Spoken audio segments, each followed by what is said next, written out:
Die Städte des nördlichen Ruhrgebiets sind unmittelbar vom schnellen Vormarsch der Alliierten betroffen. Die nach Osten vorstoßenden Truppen erobern zumeist nur einige Stadtteile. Die Frontlinie zieht sich tagelang mitten durch die Städte, bis die Amerikaner dann den eingeschlossenen Kessel schrittweise zerschlagen und die Städte vollständig einnehmen. Bereits einen Tag nach der Rheinüberquerung stehen Soldaten der 9. US-Armee vor den Toren der Stadt Gelsenkirchen. Sie werden in heftige Kämpfe verwickelt. Darauf antworten sie mit starkem Artilleriebeschuss und Jagdbomberangriffen.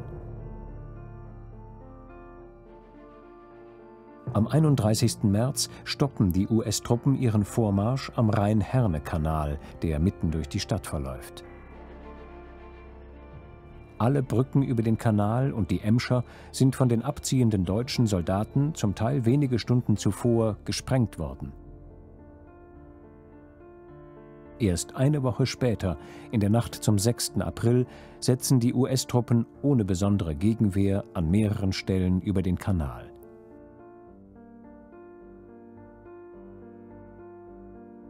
In den nächsten Tagen rücken sie weiter vor. Am 9. April marschieren die ersten US-Soldaten im Stadtteil Bismarck und in der Altstadt ein. Bis zum 11. April ist die gesamte Stadt besetzt, der Krieg für die Bevölkerung vorbei. Am Ende stehen in der Bilanz von Gelsenkirchen Tausende von Toten. Mehr als 50% des Wohnraums sind vollständig zerstört, mehr als 40% schwer beschädigt. Für den Großteil dieser Schäden ist nicht der alliierte Vormarsch, sondern der vorherige Bombenkrieg verantwortlich.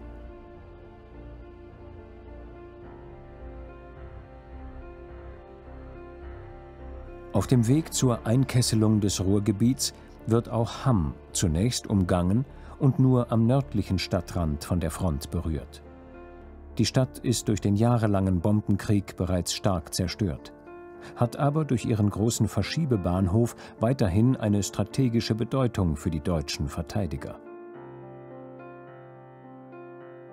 Nachdem die US-Truppen am 31. März den nördlichen Stadtrand erreicht haben, versuchen sie bereits am nächsten Tag, die gesamte Stadt einzunehmen. Doch auch hier stoßen sie auf Widerstand. Beim Vorrücken Richtung Bahnhof werden die US-Soldaten in einen Häuserkampf verwickelt. Zwar gelingt am 2. April der Übergang über die Eisenbahnbrücke Richtung Bahnhof, trotzdem ziehen sich die Kämpfe in der Stadt bis zum 7. April hin. Die letzten Angriffe vergrößern noch einmal die Schäden im Stadtbild. Hamm gehört zu den am stärksten zerstörten Städten des Ruhrgebiets.